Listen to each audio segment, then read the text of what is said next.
In our study yesterday, muchidzidzo chedu chanesuro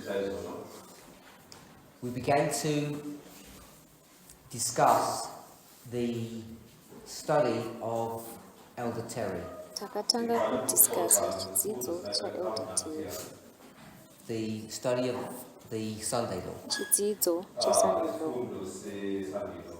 We haven't actually looked at what she is saying, hatina kutarisa hedu kuti vari kuti kudii, but rather I wanted to focus upon questions I have received asi ndaida inini kuti timbofokasa pamubvunzo yandakagamuchira about how I view what's going on both with her work and how people are responding in the movement. nemaererano nekuti ndinozviona sei maererano nebasa rava kuita zvakare kuti vanhu vari kuresponda sei mumovement. So I want to continue that saka today. ndoda kuendera mberi neizvozvo nhasi, But before we do that, asi tisati taita izvozvo just want to have a recap of a question that we had yesterday, ndoda kungovawo nedzokororo yemubvunzo watakaita which nezuro is about institutions. waiva maererano neinstitution.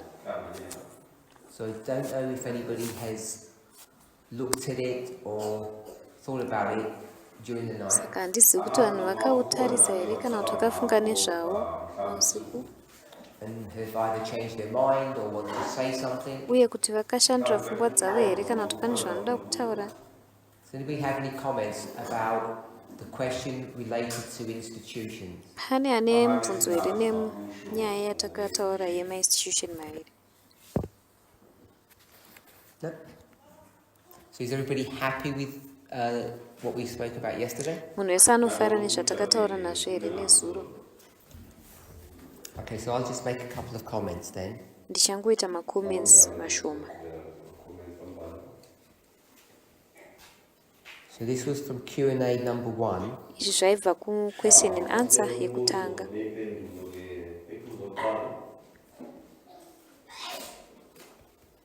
Regarding institutions. Maererano nemainstitution. So we spoke about dictionary definitions. Takataura nezvemadefinition emudictionary. And I think we had something along these lines when we looked at what the word means. Zvakare patakatarisa kuti varo racho rinoreve chii, taiva neizvi It's an mupfungwa. organization or an establishment, Organization kana establishment. and it's founded for, it can be religious, educational, professional or social purposes. That's religion, education, professional or social. Yakagadzirirwa religious, educational kana maprofessional purposes. So I want to give some different words. Ndoda kupa mamwe mavara akasiyana.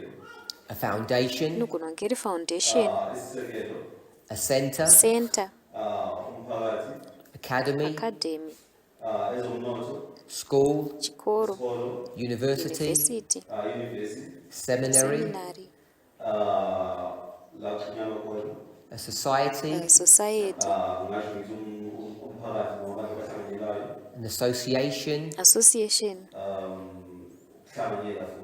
a federation. federation.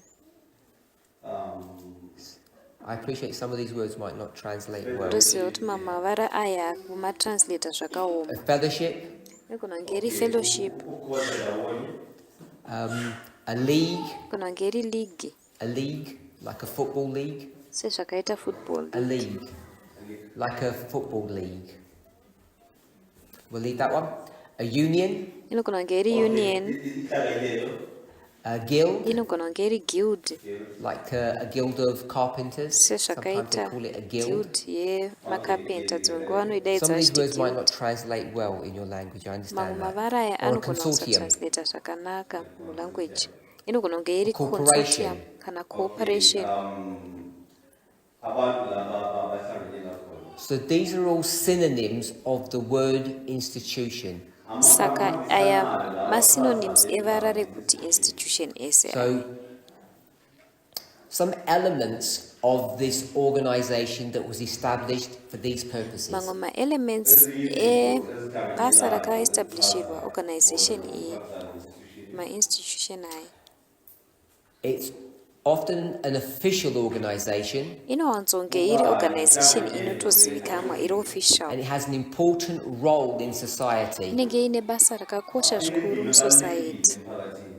It can be a church or it can be a parliament, which is essentially a government. Inogona kunge iri kereke kana kuti iri parliament inova iyo ingoriyo hurumende. A large company, Inogona kunge iri kambani huru kwazvo.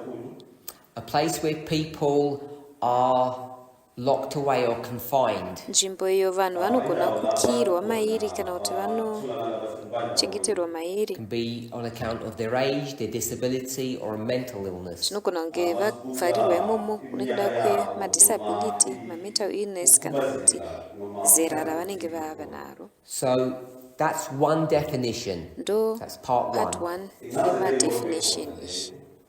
Second aspect or definition of institution Imwe definition kana kuti aspect imwe is an established law institution. or practice or custom. Mutemo kana practice kana custom An wakaestablishwa. example of that would be the institution of marriage. Muenzaniso wazvo unogona kunge uri institution yemarriage. So we'll give some synonyms. Tinogona kupa mavara akafanana.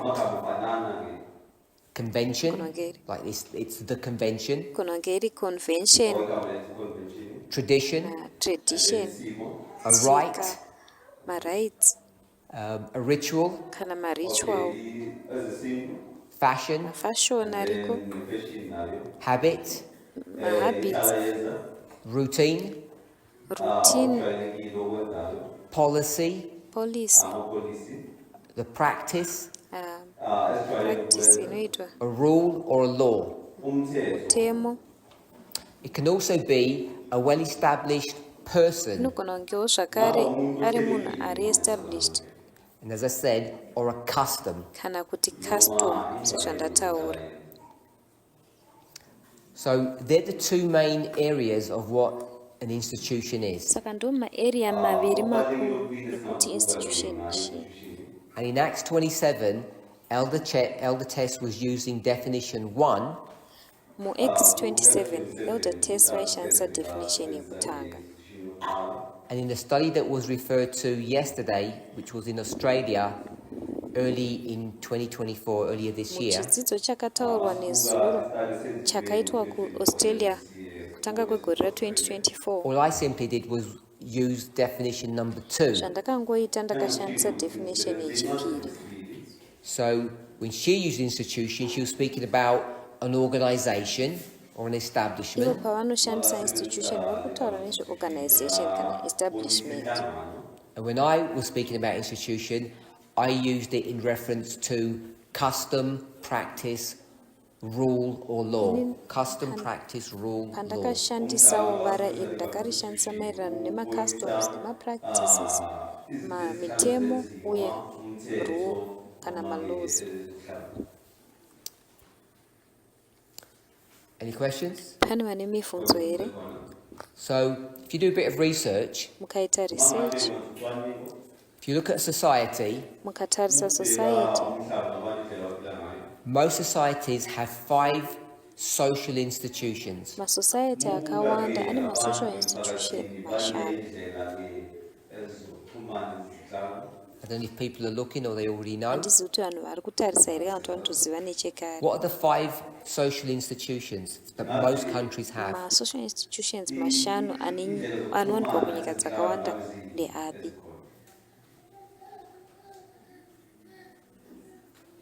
Anybody? Go ahead. Marriage, friendship, Muchato, ushamwari,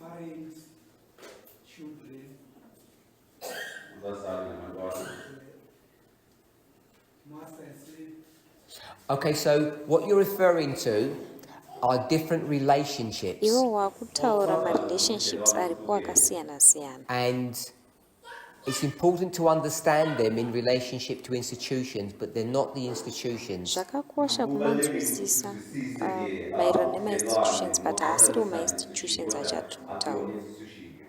So the first one is family, Saka yekutanga imhuri, then the government, ouya hurumende, the economy, ouya economy, education, education and religion. nechitendero.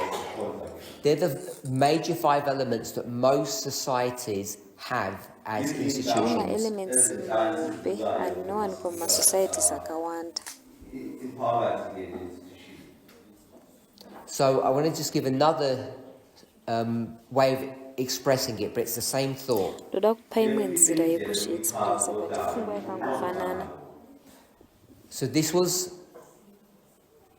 the definition that I was using. Saka iyi ndiyo definition yandaishandisa. Persistent and connected sets of rules. Masets emutemo ari persistent uye ari consistent. They can be formal or informal. Anogona kunge ari formal kana kuti ari informal. We understand the difference? Tinonzwisisa musiyano. Yeah? Okay. That prescribe the behavior or the role of people. Anoprescribe behavior kana role yevanhu. They constrain your activity. Limit constrain ma-activities ako. And they shape your expectations. Ovaka ma-expectations ako. So I'll read that again. Ndichazviverenga zvakare. It's persistent and connected sets of rules. Iset yemitemo inoramba iri persistent uye akakonekta. That prescribe your behavior. Anova nechekuita nebehavior yako. They constrain your activity. Anolimita ma-activities ako.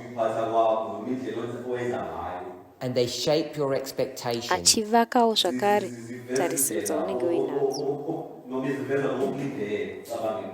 So when you hear that, hopefully you can see that that is exactly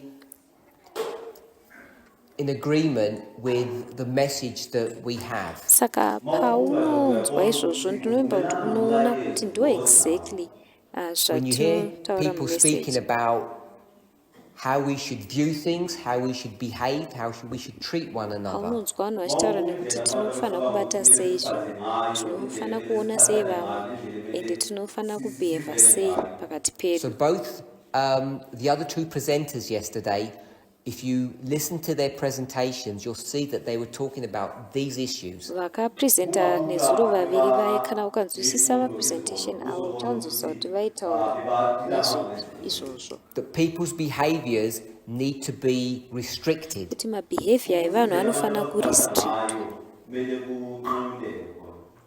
That a message should shape or mold our expectations of decent behavior. Kuti message yedu inofana kuvaka nekuumba tarisiro yatiinayo yebehavior yakanaka. And that there should be some rules how we treat one another. Zvakare kuti fanenge paine mitemo yekuti tinobatana sei. That's the definition, which is a standard definition that I was using back in January. Ndiyo definition iri standard yandaishandisa kare kuya kuna January.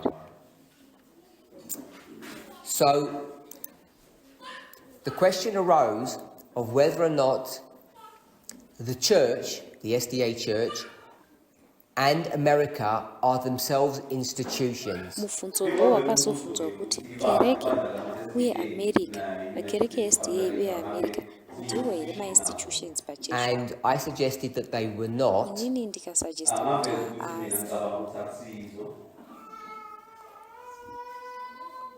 But what I don't want to do is to say that there was some mistake in the way it was taught. Asi zvandisiri kuda kuita ndezvekuti paiva nemistake munzira yazvakadzidziswa zvichiitwa. I think if you explained it in a particular way, you could show that the United States is an institution. Ndofunga kuti ukazvitsanangura neimwe nzira unogona kuzvitsanangura uchitoratidza kuti United States institution. But when you do that, you need to be sure what you're speaking about. Asi paunozviita unofanira kunge uine sure kuti unotaura nezvei. So as long as you're careful when you speak about the United States as an institution, Saka as long as uri careful paunotaura nezve-United States se-institution,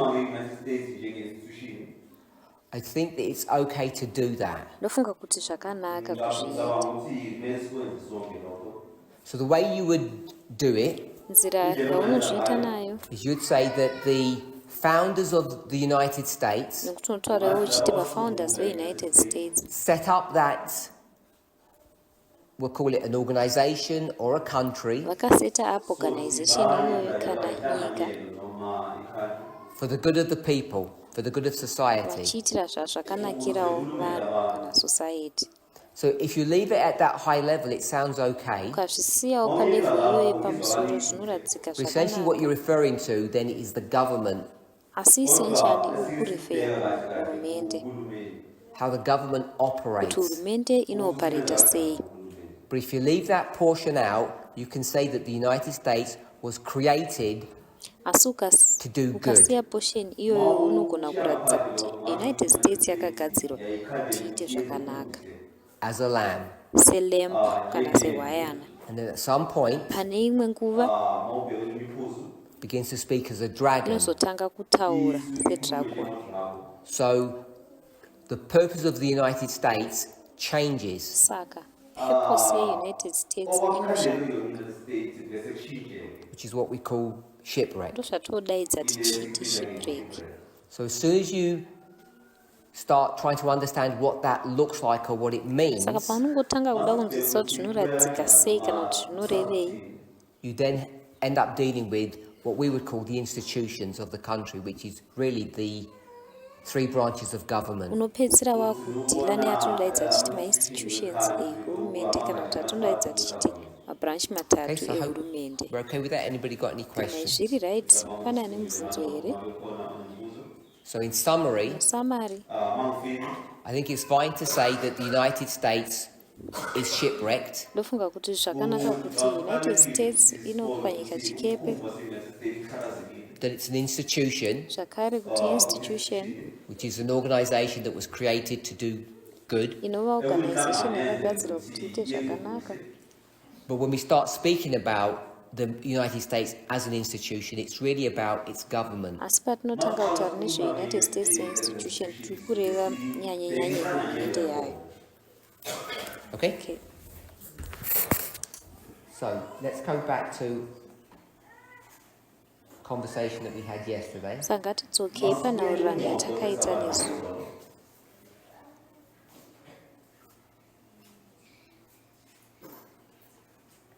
So we spoke about these three people, first, second, third angel. Saka takataura nezvevanhu vatatu ava, first angel, second angel nethird angel. The consensus in the fellowship here were that the three names were Elder Jeff, myself, Elder Tess. Consensus yaivapo kana kuwirirana kwaivapo ndepekuti Elder Jeff, Elder Tess We neni gave dates about when they came into being and when they were recognized. takapa madates ekuti vakapinda sei basa ravo uye rakarecognizwa And the dates are significantly Really? different. madates acho akatosiyana zvachose. Now, I want to stress Ndoda kutsimbidzira that I'm not advocating that what's on the board now is correct. kuti handisi kutaura kuti zviri pabhodhi izvezvi zviri correct, That I'm the second and Tess is the third. kuti ndiri wechitu Tess ndewechithree. I do stand by the idea that Jeff was the first. Ndinomira nepfungwa yekuti Jeff aiva wekutanga. If someone were to give a different explanation of the second and third, I'd be open to hearing that. Kana paine anoda kupa tsanangudzo yakasiyana yewechitu newechithree ndiri ndiri open kuzvinzwa. So, someone asked me a question yesterday at the end of the meeting, Mumagumo emeeting pane akandibvunza mubvunzo nezuro. and they said, I know what Jeff's message was, and I know what Tess's message was. Akati message yaJeff Tess ndakaiziva. And they said, what was your message? Ko yako yaiva yei? So I said I'd ask it people here. Ndikati saka You'd know. ndichabvunza vanhu pasi pano. So, if Jeff is the first angel, Saka kana Jeff ari yefirst angel, what is his message? message yake ndeyekuti kudii?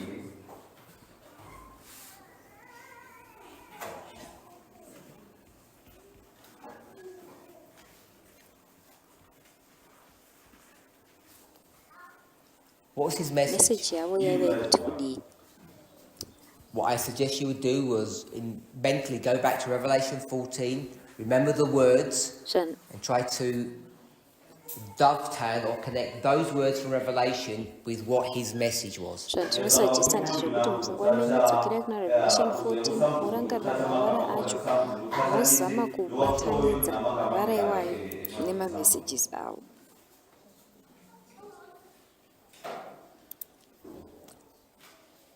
Somebody? Erica. Erica ati 25. So Erica said 25:20. Erica ati ye 25:20. So Erica, if it's the kana 25:20, iri 25:20 do you want to say something? zvada kutaura here. Okay. If it's the 25:20, kana iri 25:20 when did he begin speaking about the 25:20? vakatanga rini kutaura nezve 25:20? Anybody help kana her? ndamubatsira here? You've got to speak louder. Ufana kudaidzirisa. So I heard someone say something. Munhu achitaura chimwe chinhu. I'm going to go with... No, I remember Dewey started that. Jeff just took it further and he accepted that. That was later in, just before 2000. I'm going to go with 2005. Ndichatora 2005. So it couldn't be that. Saka hazvigoni kuti iri apa kuza kunenge tatononoka. Anyone else? Pane mumwe here?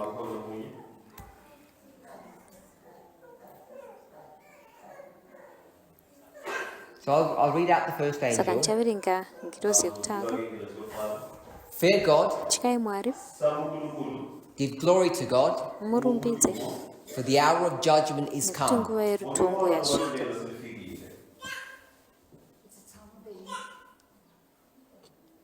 It's the time of the end. Panzi pa-time of the end, That was the statement, yes? ndokutaura kwaaita. I think it's basically the time of the end to say this is now the time when we're preparing to come to the Sunday law. So it's a message about the Saka Sunday. imeseji yezvesunday law. Literally, that is the time has come. Okay? Tina? Great to say the same thing. Basically, he showed that 1989 is the time of the end. And So he showed that 1989 is the time of the Izvo end. akatiratidza kuti 1989 ndo time of the end. of the end might be seen, and showing that we're living in a no, he said that we're living in the last generation. And we are the final generation. Akatiudzawo kuti tiri final generation, ndangodzokorozva Okay, zvavataura. where do we see time? Time of the end here. Time tinoiona papi, time of the end. In Revelation 14. Muna Revelation 14 ndima ya7. Sorry? No, in Revelation 14, Anzi 7. muna Revelation 14 ndima ya7. Both of you mentioned time of the end. Where do you Muri see vaviri time? mataura nezve time of the end. Nyaya yenguva tinoiona papi kuna Revelation. Oh, you want to read it for you? Kana akuda kuti I will ndimuverenge. read it. Right, I will regai read it. ndimuverengere. Sorry? Judgment has come, so that's the time.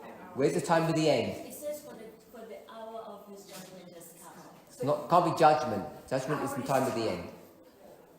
Haingavi judgment. Hour? Judgment is time of the end. Mukati hour. So you're going to do Saka hour. muchati hour. Everybody good with Munhu wese hour? ari kutendera nehour here. Yeah. Right. Okay. Nothing else? Hapana zvimwe here.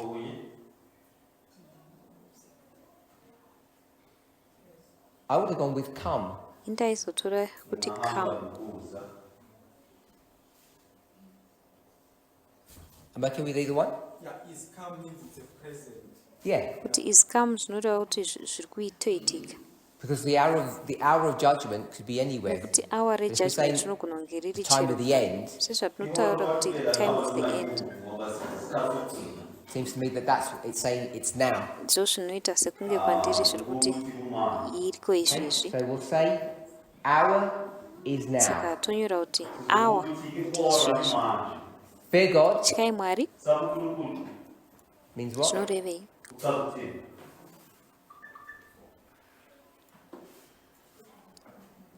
Justina, fear God. Justina, tyai Mwari.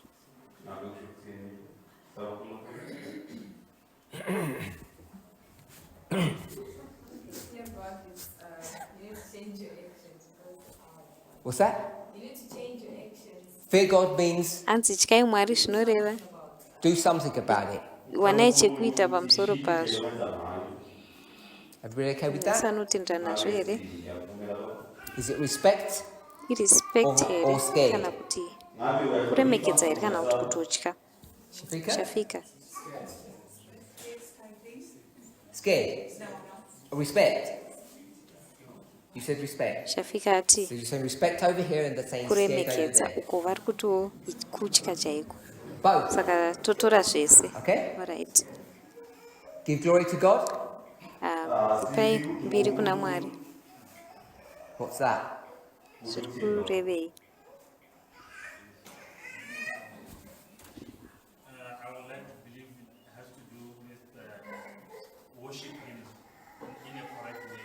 You probably might not be doing it correctly, but you need to come in there. Worship God in the correct way. Worshipai Mwari nenzira chaiyo chaiyo. Change your behavior. Shandurai behavior dzenyu. Yep. So, fear God, Saka ityai Mwari, be afraid of your current behavior and give God some respect. tyai behavior yamuri kuita izvezvi, mupewo Mwari. Give glory to God, Kuremekedzo. change your behavior Ipai mbiri kuna Mwari, mushandure behavior dzenyu because it's judgment. nekuti utongo rwavako. What's the judgment? Utongo chii? Is that Sunday law? Ndio sandelo here.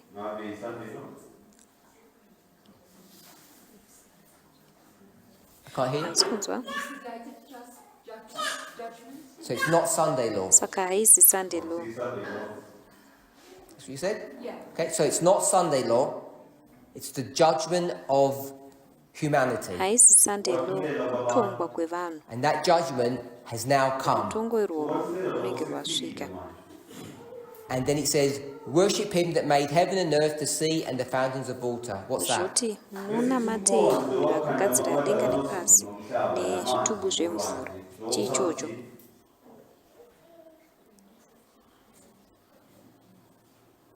Any thoughts? Come on, we're supposed to be experts on this.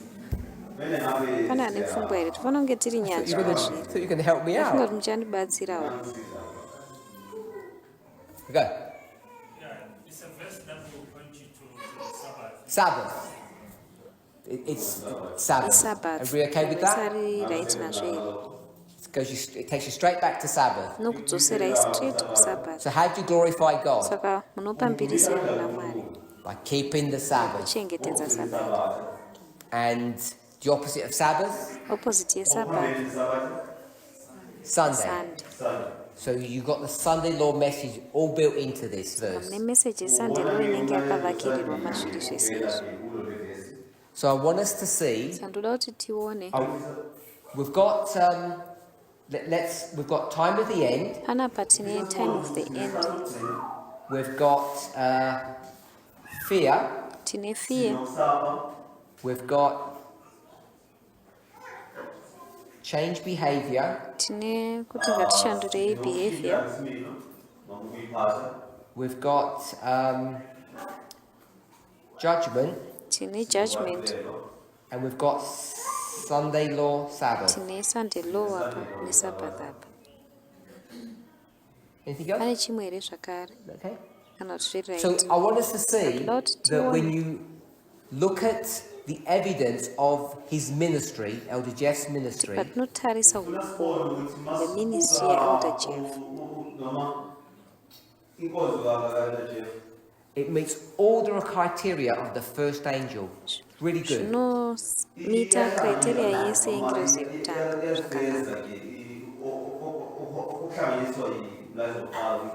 And if you look at the words, you know that the first angel, the message, must still be enforced today. Ukatarisa mavara eNgirozi yekutanga unoziva kuti mavara acho achiri kutofanira kuitwa nhasi. Because the message marks the beginning, which you said was the time of the end, and the whole period that brings you to Nekuti judgment. message inotanga mavanhu yawati time of the end nenguva yacho yese yokuudza parutongo. We all good with that? izvi zvakanaka here? Second angel. Ngirozi yechipiri. Second angel says, Babylon is fallen, the great city, because she made all nations drink of the wine of the wrath of her fornication. Noti rawa Bhabhironi, nekuti yakaita kuti nyika dzese dzinwe waini yekutsamwa kwaMwari. So, what's Babylon? Saka Bhabhironi chii?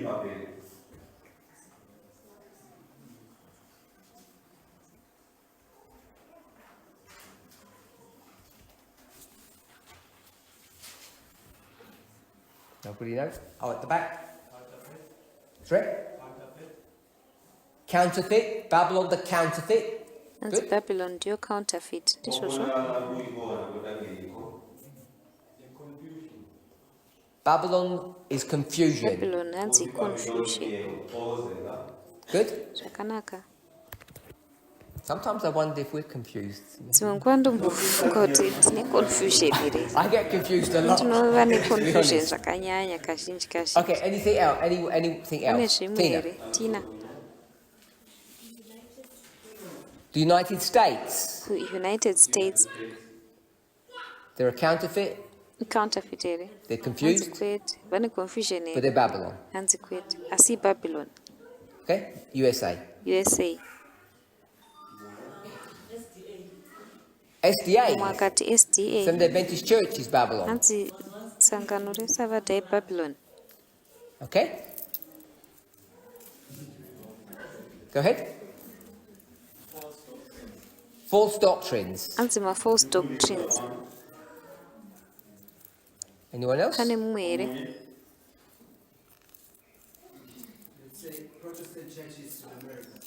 The Protestant churches in Hanzi America, ma-Protestant church but not in China emaamerica.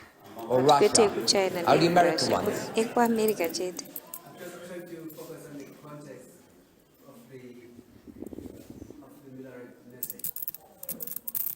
Okay? So, if you go to Daniel 2, that's where you're going to find Babylon. Ukaenda Babylon is the kuna head. Daniel 2 ndokwachaona Babylon. Babylon ndiwo musoro. You go to Media, Persia, Greece, all the way down. Wodzika woenda muMedo Persia, Greece. Kusvika So wadzika. when you get to the very bottom, Paunosvika kuzasi-sasi, the feet and toes of iron and clay, tsoka nezvigunwe zveiron and clay. what's that? Chii ichocho? Is that Babylon? IBabylon here. Yeah, Russell said yes. Raso ati hongu. Really okay with Munhu that? wese zvakanaka here? Yeah? So you can, we've done plenty of studies in the movement to demonstrate and show that. Takaita zvidzidzo zvakawandisa movement zvekuratidza kuti ndizvozvo. Because Nebuchadnezzar wants a statue of gold, which is all Babylon. Nekuti Nebukadnezar anoda statue yegold yese inova inenge iri Babylon yese. And does he get what he Anowana wants? zvaanoda here?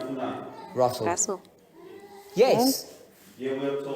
He gets what he anowana wants. zvaanenge achitoda. But the real statue isn't all gold, but it is all Babylon. Asi chitombi chaicho chaicho hachizi goridhe rese asi chiri chese Babylon.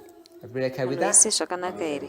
So all we need to work out is what if you want to go chronologically, say we're in the toes, Saka zvatofanira kuzoweka out kana tichifamba zvine order.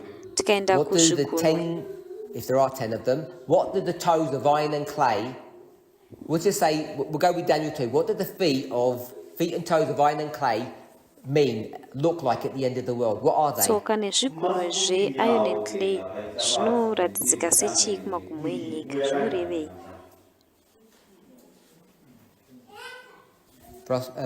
Milton. Divided kingdoms. Hanzi makingdoms akadivhaidwa.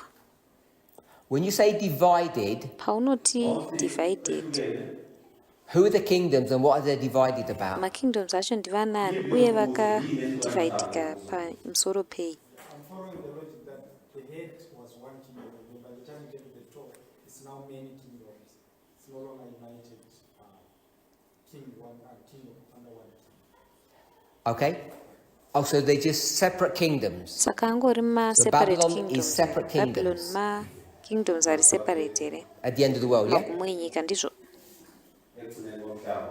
So when you say divided, Saka paunoti divided, often we use the word divided to mean there's some division or disagreement between us. You're not saying that? kazhinji You don't mean divided that tinoshandisa way? varare kuti divided kureva kuti pane madisagreements pakati pedu, ndo zvauri kushandisa here kana kuti kwete? So I'm going to use the word fragmented. Alright, saka ndichashandisa varare kuti fragmented. So now we have a fragmented kingdom. Saka apa tine mambo wakapatsanuka. Pane chimwe here zvakare, And all those fragments all as an entity is Babylon. izvi zvakapatsanuka zvese izvi seentity ndiyo Iron and inonzi clay? Babylon. Munhu wese zviri right here? Church and state. Church nestate. So this angel has to tell you something about church and state. Kirozi iyi inofanira kukuudza chimwe chekuita nechurch nestate. And what's the new word for church? Varaitsva rekereke nderipi? Culture. Manzi culture. I tricked you there Ndakutrika ipapo because we were taught that it's no longer religion, it's now culture. kuti takadzidziswa kunzi haisisiri chitendero culture.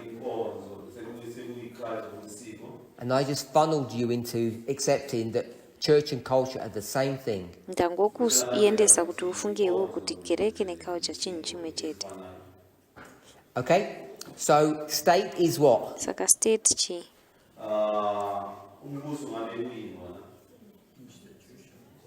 Institution. Mwati We'll call it institution. government. Toiti hurumende. So, Cobus, if you said that state is institution, Kobas, but state institution. what is culture? Culture chi?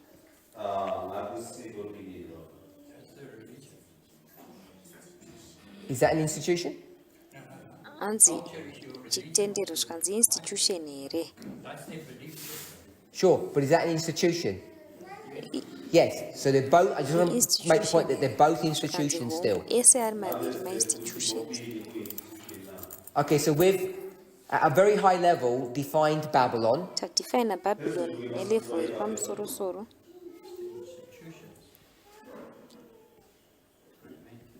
It's a fragmented kingdom. Umambo wakapatsanuka.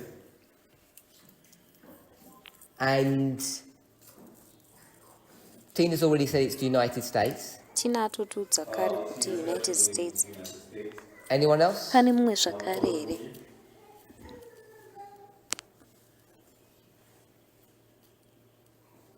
Okay, we'll go with Tina then.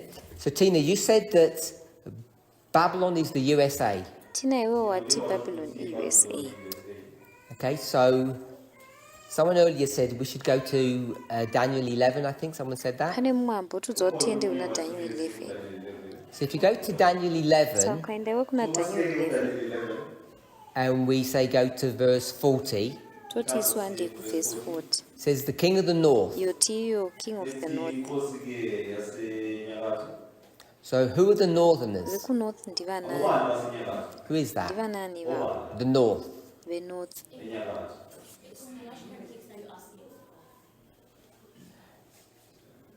If you run the kingdom of the north through inspiration, Ukarana kuti kingdom of the north. who is that? Inspiration ndiani iyeye?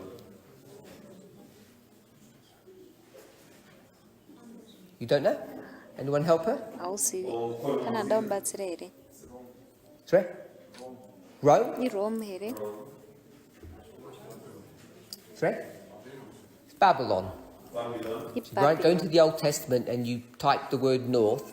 So the people from the north and they come and do something, and it's Babylon. North vanouya voita chimuchi ndiyo Babylon. And the reason why people would say Rome Maka vanhu vachizodaidza vachiti IRome is based upon what we said earlier. maererano nezvatabva kutaura kumashure. that it's the fourth kingdom of the statue and it's kuti Babylon. ndiyo umambo hwechi4 hwechitombi ndiyo babylon. Okay, so that's Babylon. Saka iyi ndiyo babylon. So the king of the north is the king of Babylon. Saka king of the north ndiye mambo webabylon. And the king of Babylon, Mambo webabylon in verse ndima 41, ye41 is going to do what? achaita chii? Yeah.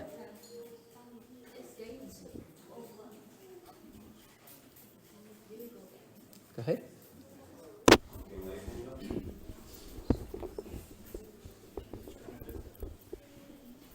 We'll just give her a chance and then.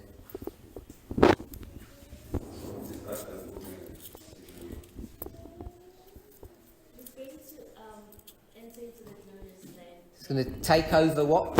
Saka vanoteka What? over chii? What? Chii? What country is that? Inyika ipi iyoyo? It's the United States.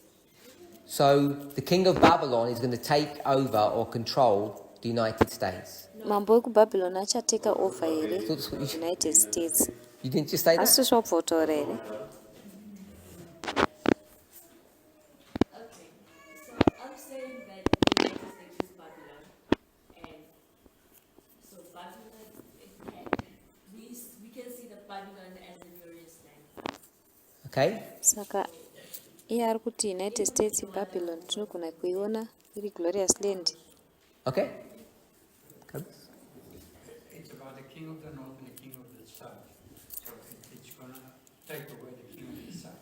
Umwe Okay, akati ndizva so king of that's the verse north 40. naking of the south ichazoita take away king of the south. What Saka happens, verse what 4 happens about chii America? chinoitika maererano neAmerica.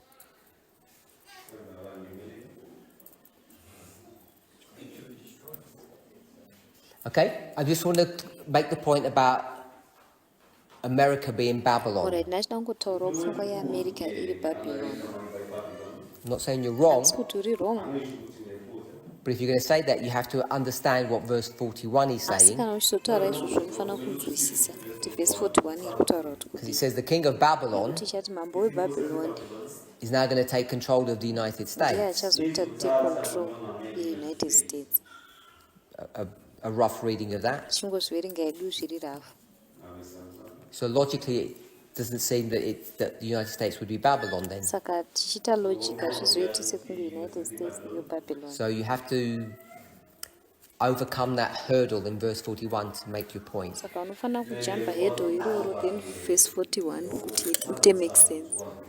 Everybody understand Asi that? ari kunzwisisa zvinhu Silence? zvizviri zvataita izvi. Okay. Russell, can you do that? I'm not asking you to do it. Can you do that? Raso unogona kuzviita here, handisi kuti zviite asi ndiri kuti unogona kuzviita here. Okay. We'll take that as a yes. Chazviti hongu. So, is Babylon only the United States? Babylon iunited states chete here. Oh, they disagree. What else is it? Chii zvakare. Let me ask a different question. Is the United States part of Babylon? United States ipati yeBabylon here. So they'd have to answer the same question that you have to Saka answer now. vakufanira kupindura mubvunzo wawanga wafanira kupindura iwewe. Is that correct, Justina? Izvozvo here Justina. You have to explain how the Babylon can take over the United States if United States is already Babylon. Unofanira kutsanangura kuti Babylon inotora United States sei kana United States iri Babylon nechekare. Okay? Who else is Babylon? Ndiani zvakare ari Babylon? Yes?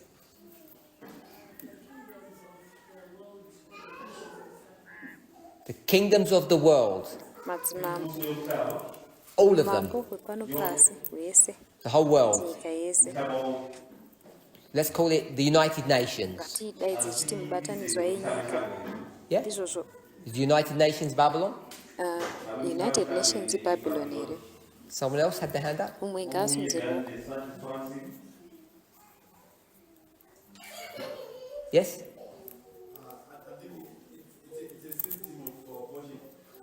A system of worship. Hanzi system yekunamata. And what system of worship is that? System yekunamata yepi yacho?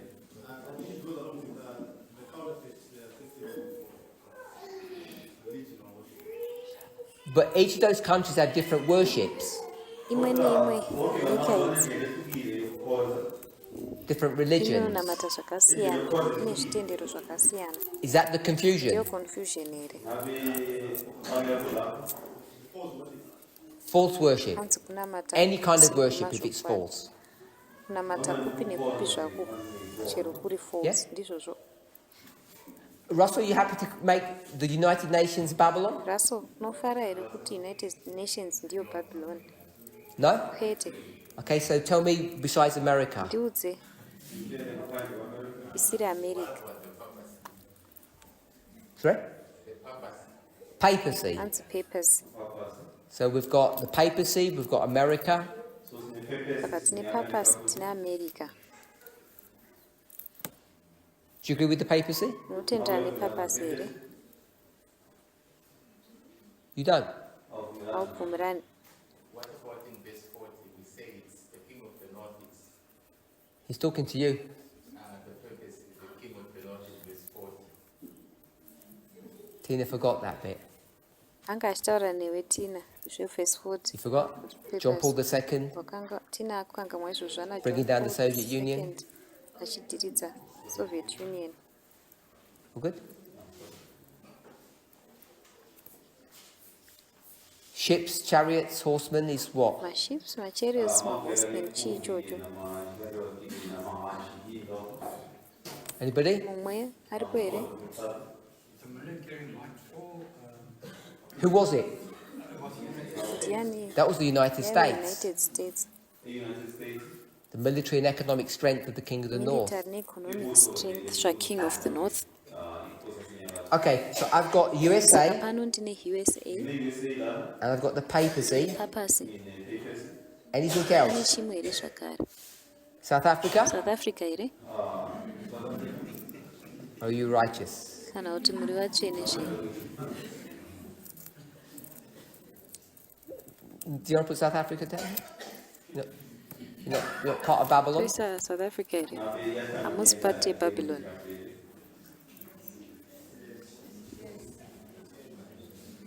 Yes? Hongu. Erica? Erica. We are part of the United Nations then, and that's been said, if it's so that United Nations is Babylon, then South Africa is very much included in that. Okay, so you said, just for the record, that South Africa is part of the UN, and Erica therefore ati South South Africa is part of Babylon. ipart yeUN, naizvozvo South Africa ipart yeBabylon. Put your hands up if you think the UN is Babylon, Simudzai ruoko kana muchifunga kuti UN iBabylon. because the UN covers the whole world, Nekuti UN almost every country. We'll say every country. inokava nyika yese, almost nyika dzese. So is the UN Saka Babylon? UN iBabylon here? No, Kwete. I thought you just said it was. Ndafunga kuti Can I say kwati. like this? Well, I understand it. The whole statue is the King of the North. For me, that's how I understand Statue of Daniel 2 is the King of the Erica North. ari kuti statue yaDaniel 2, King of the North. Oh, he has to translate. The statue of Daniel 2 is the King of the Hanzi North. statue yaDaniel 2 King of the North. Carry on. And I'll tell you explain how the whole statue is what we call before God's people. It's going to do what? Hanzi saka statue iyi ichaita sei? It's going to force. Chamanikidzira. Before God's people. That is our enemy, really, if you want to say. Chamanikidzira Mwari kuti iyo enemy yedu. I know you just got to let me do it in English so it can get recorded. So if she speaks, I speak, then you speak. Right. I didn't catch. Did you say force or stands before? Before our people. That is the wording she used. I want your words, not hers. Ndoda mavara ako kwete ake.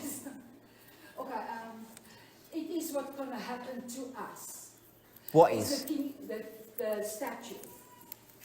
So the statue is going to do something to us. Hanzi chitombi Okay. chichaita something kwatiri. How does that help with the UN? Zvinobatsira chii And the UN neUN? is part of that statue. Okay, so you've said that the UN is Babylon. Hanzi saka UN ipart yestatue iyoyo. Saka uri kuti UN iBabylon here? That's what it means. Yakati kana achitaura saizvozvo hongu. Anybody who's opposed to that? Pane anophikisana nazvo here izvi? Give me the argument that the UN isn't Babylon. Ndipeiwo argument yekuti UN haisi Babylon. Oh, you wanted to make a comment? Behind you. Sorry, just behind you. Mashure mako. I wanted to ask, why then are we, verse 41, verse 7, it's speaking about fearing God and the time is of the end. And then are we putting the nations as Babylon?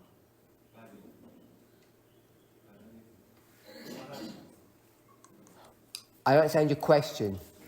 Mubvunzo wako hatina kunzwisisa. Verse 7 is speaking about the end of the world is coming and you're going to be judged, so you need to prepare for that. Verse 7 iri kuti kuguma kwenyika kwakusvika wakuda kunotongwa. Then the second says, Babylon is fallen. Yechipiri ibva yati Babylon yadonha. And I just asked what Babylon was. Ndabva kubvunza kuti Babylon chii.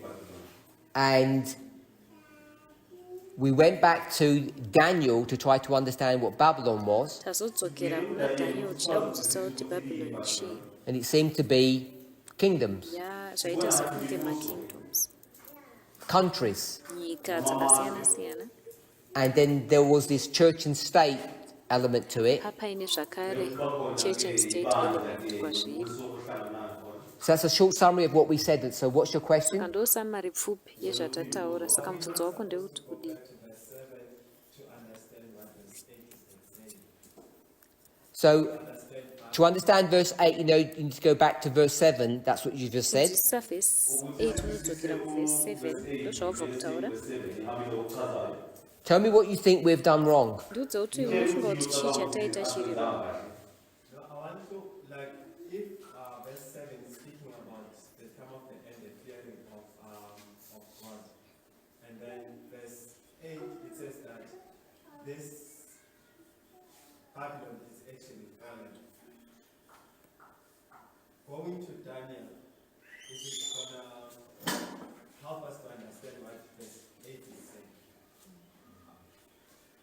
So you said we need to go to Daniel to understand verse 8.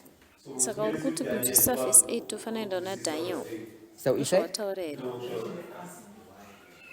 I think that's what we did. I think ndozvataita. We had the word Babylon, Tanzwa vara kuti Babylon. and we said, where do we find Babylon? We found it in Daniel. Tikati kuda vara kuti Babylon takariwana And we used the book of Daniel to define that Babylon, at the end of the world, is feet and toes of iron and clay. Tikashandisa kudefina kuti Babylon ndiyo tsoka nezvigunwe zvaDaniel 2. Seems to me that we've done what you've asked. Kwandiri zvoita kunge taita zvauri kukumbira. Good. Ndizvozvo here. Go ahead. Enda mberi. Okay, I wanted to talk about Babylon being divided into 3 parts. Now, I want to talk about the United Nations, if that's okay. Iye anga atada kutaura nezveBabylon If your question is part of that, then we'll indikati go ahead. ndoda kuti Babylon titaure nayo nezvayo. Okay, so you want to say it's part of Babylon. Saka uchati part yeBabylon here. Dragon, beast, false prophet. Dragon, beast, false prophet. So you want to make the United Nations the dragon. Saka udaita United Nations kuti ndiyo dragon. Yeah? Ndizvozvo. What's the definition of a dragon? Definition yedragon chii? I think it's to do with the dragon is the United States, the United Nations. Or with, are you asking? No, you've already said that, so I'm asking, tell me what a dragon is. Ndudza kuti dragon What do dragons chii? do? Dragon anoita basa rei? The dragons persecute. Dragon anopersecuta here? So let's follow through with your logic. The UN, you said, is the dragon. Kuti UN ndiyo dragon. And you said dragons Kuti persecute. madragon anopersecuta. What Chii else? chimwe? Maybe there is nothing else if you don't have Pamwe anything. hapana chimwe zvakare. They persecute. Anopersecuta. Yeah? Did the papacy persecute? Papacy yaipersecuta here? using the Doesn't matter using. Did the papacy persecute? papacy yakapesecuta here. Does the papacy persecute today? Asi uno iri kupesecuta here. No? Kwete. Doesn't persecute women? Haisi kupesecuta madzimai here. Doesn't make them dress up in black clothes and do funny things? Haivaiti kuti vapfeke nguo dzetema here vachita zvinhu zviri fani. we can make arguments like that. Yeah, I could make much stronger arguments. Erica could, I'm sure. Ndokunoita maarguments ari strong asi uno ndofunga kuti United States. zvakare. Oh, sorry. Ko United Did the United States States persecute? inopesecuta here. Did it persecute? Yakambopesecuta here. Did it steal half of Mexico? Haina kuba hafu yeMexico here. Does it persecute now? Asi uno inopesecuta here. Yep, we heard that yesterday, where it bombed Iraq into 1 century back or something. Yeah? Takazvinzwa nezuro payakabomba. So, the threefold elements of Babylon, the false prophet we know does, Threefold first dances the dance of death. Kutamba kwerufu. We know the beast does. Beast tinoziva kuti inodaro zvakare. Okay, so that's USA, papacy. Now the UN. For UN, What does the UN do in this persecution? Who's it persecuting? persecutor, iri kunoita sei, iri kupersecuta ani. I'm not sure about that. So that means you don't know any evidence of it. Saka zvoreva kuti hauna umboo hwazvo. So the Declaration of Human Rights Declaration yemahuman rights was created by the UN. yakagadzirwa neve-UN. And did they put that document into practice? Document iri vakariisa mupractice here In your opinion? mukufunga kwako. Yes, no, we're not sure. Come again with the question. Do they put the Declaration of Human Rights into practice? Vanoisa declaration yemahuman rights vanoipractisa here. They try to. I'm not saying they're perfect, but they try to. Handisi kuti vari perfect asi ndikuti vanozama. When they vote, Pavanovhota, South Africa being like a second-rate country compared to the Netherlands. South Africa ichiretwa second rates tichifananidza Does the Netherlands get more voting power than South Africa? neNetherlands inowana voting power yakakura here than South Africa. I think they just have one vote each. Ndofunga vangori ne1 vote each. So they put into practice equality. Saka vanoisa equality practice. So a powerful nation, like the richest nation in the world, Saka nation ine masimba depending on how you akawanda calculate, ine upfumi hwakakurisa zvifanira kuti Norway unokalkulata sei. gets the same vote Inowana vote yakangofanana as one of the poorest countries. senyika iyo iri poor I don't know what's the poor zvakanyanya. country in Handisi Africa. kuti nyika irombo What's the poorest one? nyika yakanyanya kuita irombo You don't want to say? hamudi kutaura I don't know. handizivi.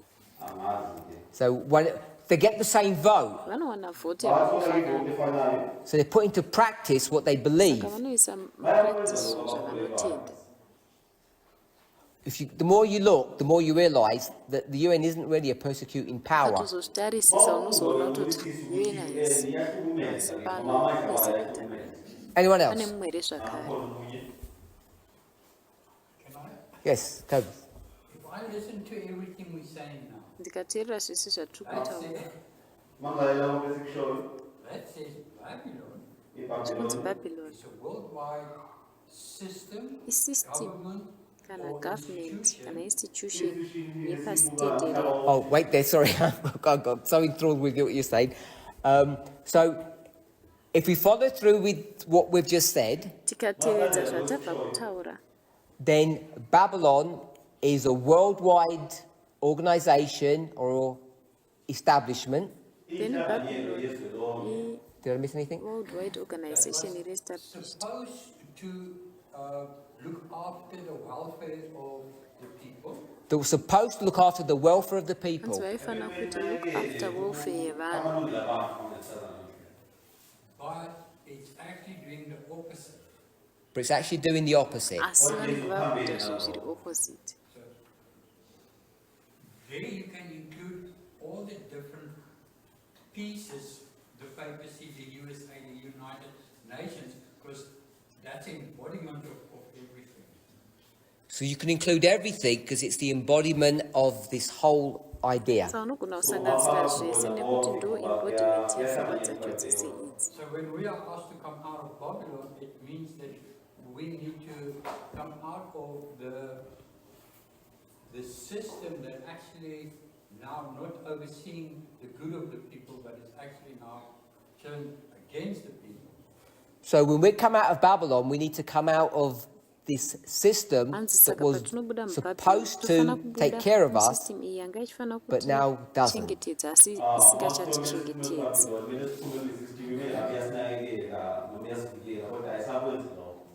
Okay, so just want to refocus back on the UN. I think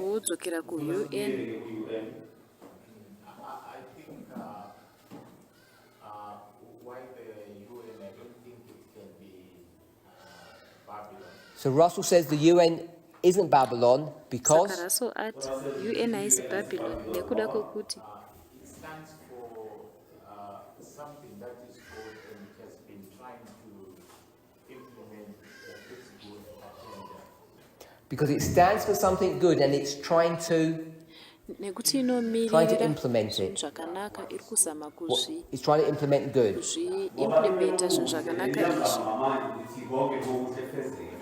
So if you consider what you've just said and what Kobus said just before you, he said all these governments were created to do that.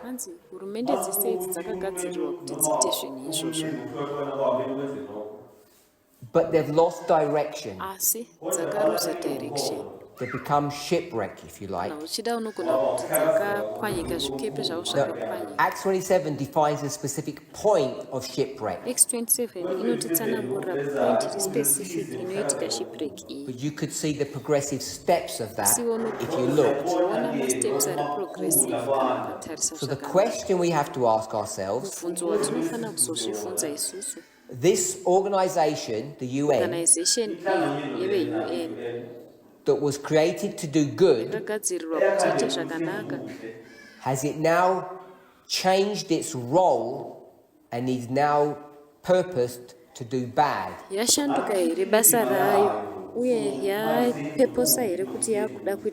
bring it into the remit of Babylon. So you carry on with your thought. And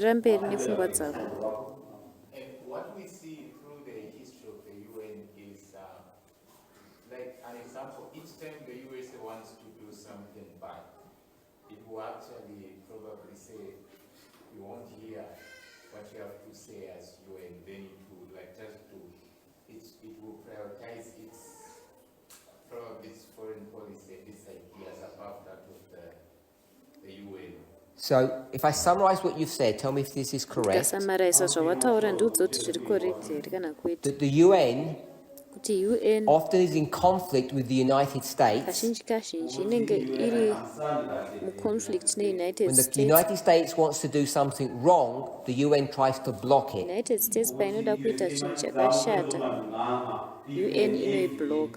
Even if the United States isn't going to listen. Even if the United States doesn't listen. So do you think that the United Nations is still fulfilling its charter for which it was created? To do good. Even if no one's listening.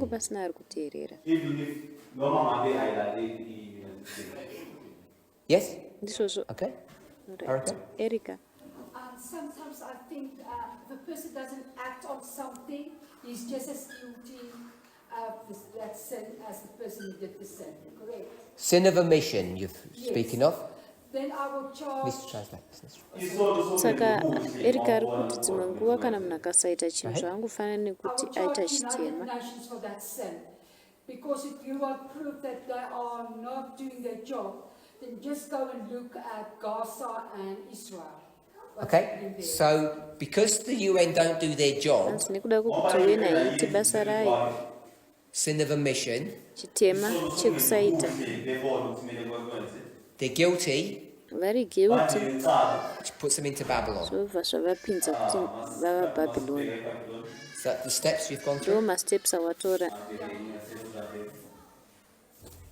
Anybody want to disagree with that Anoda kurambirana nazvo here or agree? kana kubvumirana. Do you agree or disagree, Milton? Milton unobvumirana here kana kuti unorambirana nazvo? Okay. Okay, so Milton has a different perspective. Milton ane perspective yakasiyana.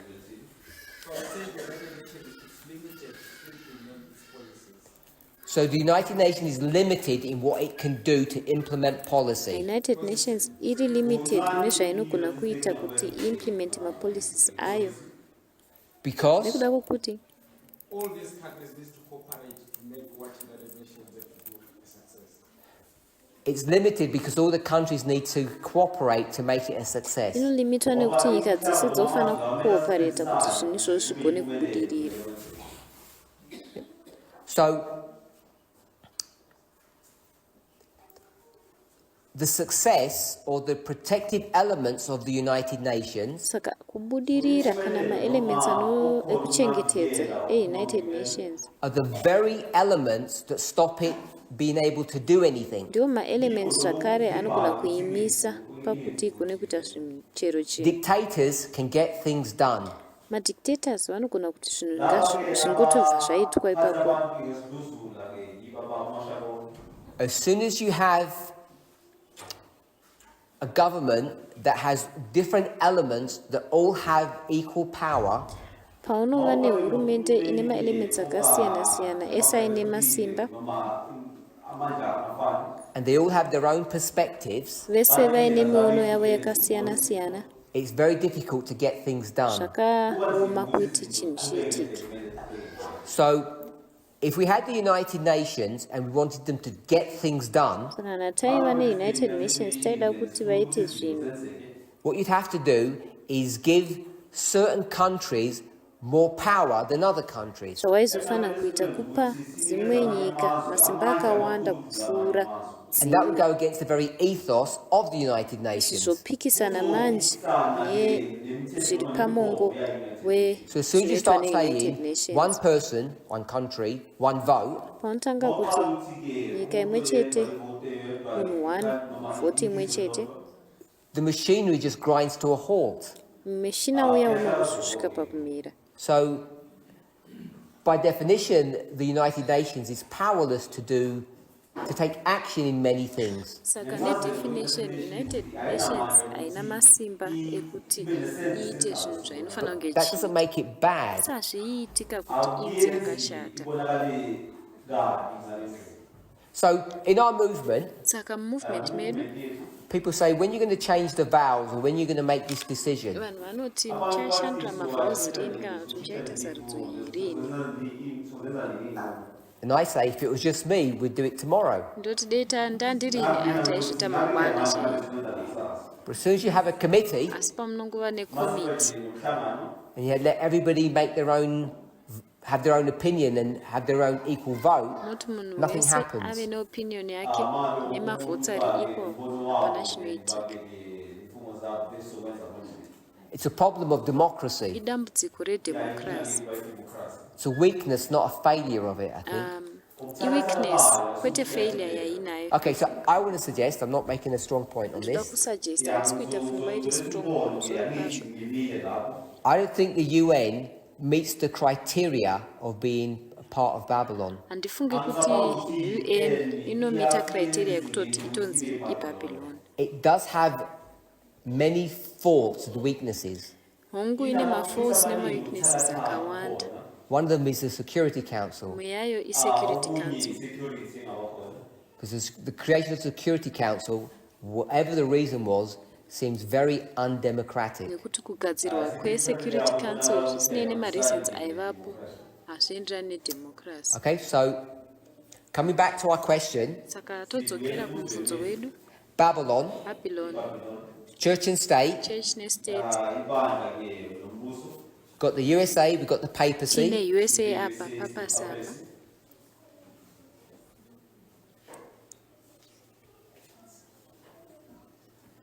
Let's put the countries Ngatiise nyika of the world, dzei. Toti nyika dzirimo munyika. to put them that way and don't identify the UN specifically. Tozvinyora takadaro torekedza kuti United Nations zviri specific. It says that all of this Zvonzi izvo zvese izvi is fallen. ndizvo zvawa. It doubles down on it. Fallen is fallen. Zvirikidza zvoti yawa yawa.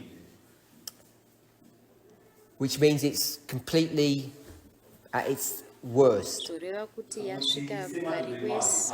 Then it says the great city, Zvoti guta guru. because she made all nations drink of the wine of the wrath of her fornication. Kuti yakaita kuti nyika dzese dzimwe nekutsamwa kwewaini So yeupombo Babylon yake. is the great city. Saka Babylon ndiyo city huru, Does that help anything? guta guru. Zvinobatsira here? Who's the great city? Guta guru ndiani? We know it's Babylon, but Toziva kuti Babylon, asi any other pane thoughts? dzimwe pfungwa here? She made all nations drink of the wine of the wrath of her fornication. Akaita kuti nyika dzese dzimwe waini yekutsamwa. So what's that kweupombo saying? hwake. Saka What's that zvirikutaura doing? kuti zviri kuita sei? How many parties do we have? Tine mapato mangani?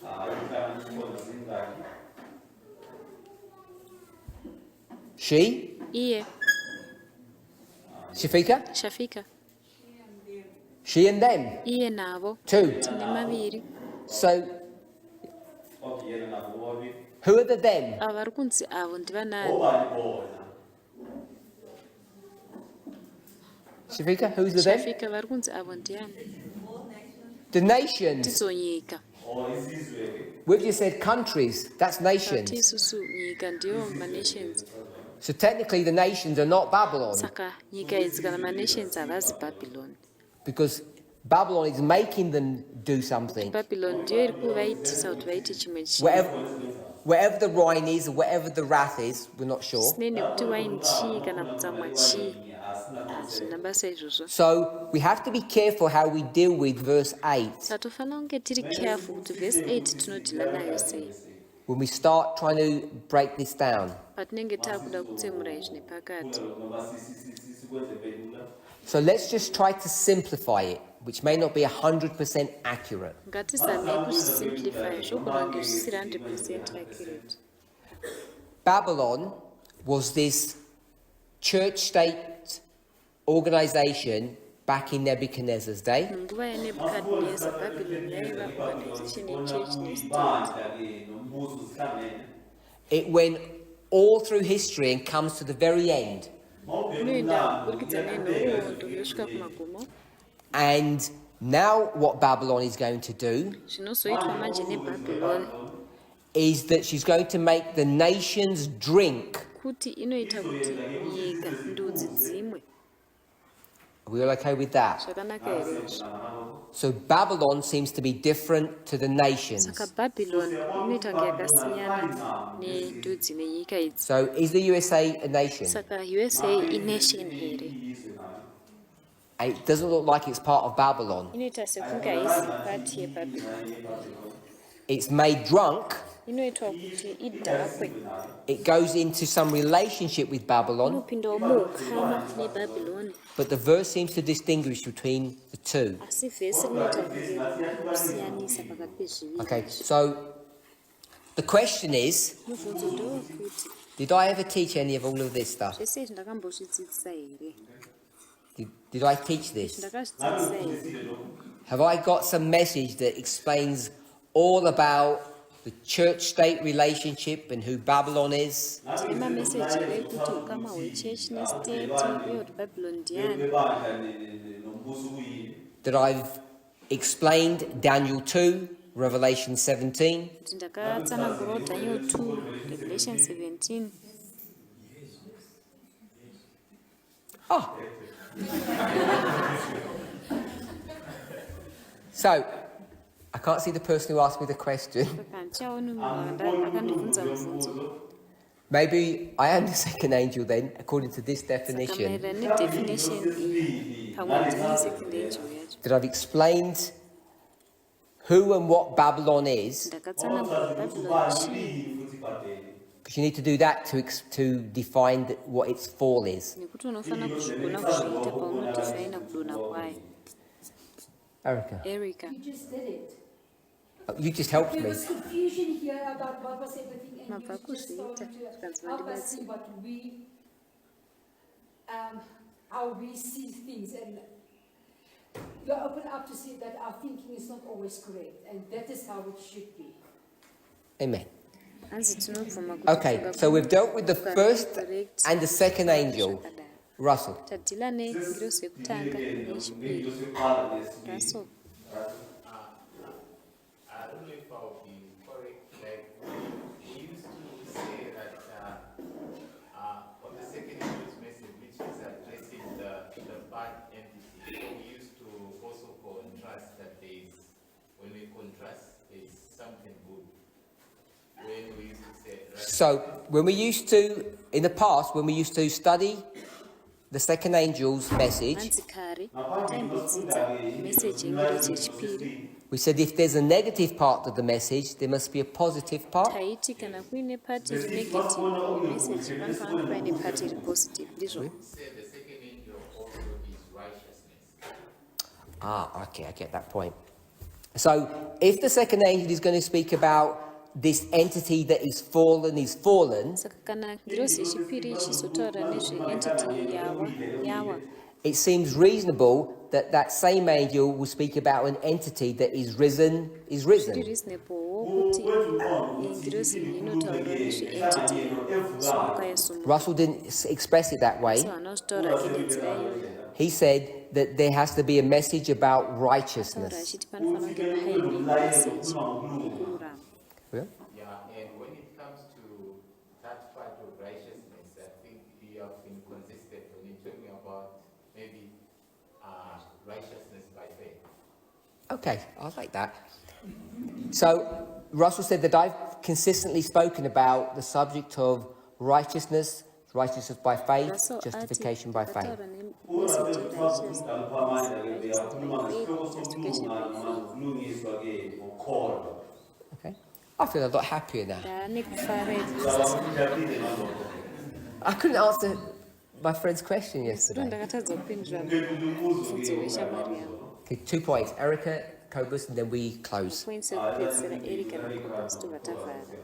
And I think if we take Babylon as confusion, If we take the word Babylon as confusion, Tatora vari kuti Babylon seconfusion. what you brought to the movement is methodology. Imi zvamakaunza I like that. movement So, imethodology. the second angel would resist or fight against confusion, and they would bring some kind of logic or structure, which we call methodology. Angel inorwisa kana kuti inoresista confusion younza structure yatinodaidza kuti Is that all? methodology. Cobus? Okay, I'm looking Cobus. at the point of the Sunday law. So, Cobus is going to look at the Sunday law. Cobus achitarisawo Sunday law. When you pointed to the Sunday law, So, in 2012 to 14, when we were directed to the Sunday law, 2012 patakanongedzerwa kuSunday law. everything we spoke about here is part of the subject and the study of the Sunday law. Zvese zvatataura everything that we've just spoken panapa about in this verse 8 conversation is all related to the Sunday law. kutaura kwevhesi 8 zvese zvine ukama neSunday law. Okay, I want to thank everybody. Ndinoda kutenda vanhu vese. I enjoyed this morning study. I hope you did. Ndafara nezvidzidzo chanhasi Maxine. Uimba kuti mafarawo nacho. Let's close with prayer. tivhare nemhaka.